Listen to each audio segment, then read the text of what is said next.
Have you ever been in a situation where you're debating with another person, you're discussing a topic with another person, and it goes on and on for quite some time? And maybe it's even getting a bit frustrating. Maybe you're arguing, maybe you're just trying to make progress on something, and you discover something pretty profound, but maybe it took you a while to discover it. You're not actually talking about the same thing, that you're talking past each other in some way. Well, that is the purpose of the question we're going to talk about in this video. It's a simple question that we don't use enough. But if we practice it and we use it regularly, we can find a lot of great results. Maybe it can help us get along with people a little bit better. Maybe it can help us make progress in arguments or disagreements. But it can also help us solve problems, discover things, just make progress and good decisions and creating things that are important. It can be a really valuable question. What is the question? It might sound a little simple. Stay with me. We're going to dive into it. The question is, what is your definition? Aristotle exposed this trap. He insisted that the most powerful question that you can ask is the simplest one. It's a gatekeeper to all clear logic and to effective action and clear thinking. What is the actual definition? I want to share a story with you, and this is a story that has a kind of religious element to it, but you don't have to be a person of faith. It's just an illustration for this to be useful for you. I remember talking to someone a number of years ago. He was a religion teacher, and he taught a class in a Christian school, and there was a young man who was grew up in a religious home, and the young man had a faith and often asked questions. But one day the young man came into the class and went up to the teacher, and he said to the teacher, "I don't believe in God anymore." And the teacher responded in a way that was fascinating. And I heard this secondhand. But it's a question that gets to this definition question. So instead of turning it into some big debate or anything like that, he started with this question. He said, "Well, tell me about the God that you don't believe in. Describe that God to me. Define God for me," basically, is what he said. And when he did that, the young man began to describe a God that was quite different from what the teacher actually believed in. And so the teacher was actually able to respond and say, "Well, you know what? You and I are in agreement.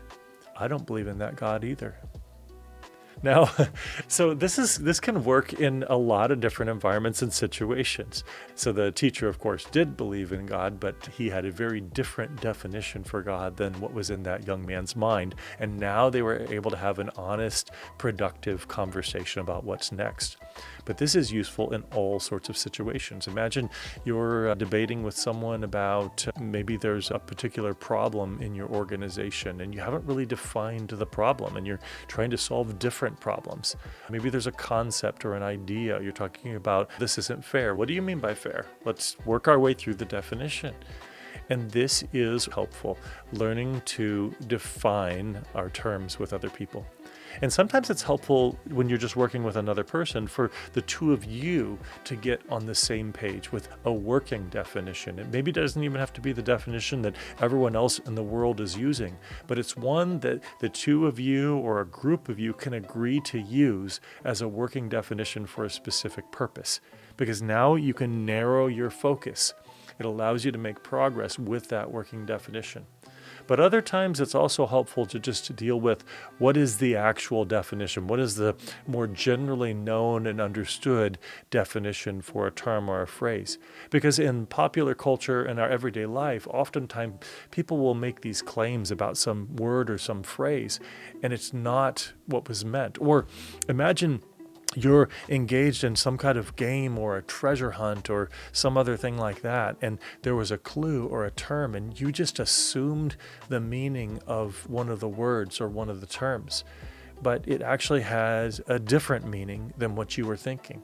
So if you're operating from the wrong definition, the definition that was not in the mind of the game designer, then you're obviously going to be misled. And that is true in a lot of situations. So we'd go back with Aristotle to a very, very simple question. What is the definition? And what is your definition? Or how do we define this term or these terms? And if you take the time to build that foundation of defining the terms and the phrases, you're going to be able to build something that's more stable, that's stronger, and that can maybe build it taller than what you would have been able to do otherwise. So how do we operationalize this? How do we make this a little bit more practical? And we can break this down into 3 segments. So there's the exclusion check, which is when you're talking about defining something, what must this term not include? So it prevents the definition from encompassing everything and meaning nothing then in result. So when you're trying to ask that question, what is the definition? You can try to figure out what is it not? And that can be very useful. Another thing you can do is the measurement check. How can we tell if this definition has been achieved? It really grounds a concept in something that's tangible. When do we know that we have the definition or not?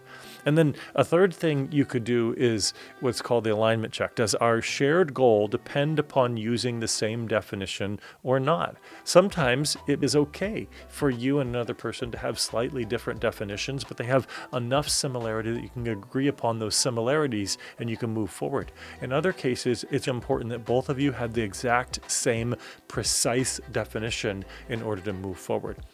So if you use those 3 checks, they can help you in this process of trying to define your terms and then move forward. I'm interested in your thoughts on this. So if you want, go ahead and put a few ideas in the comments and let me know what you think.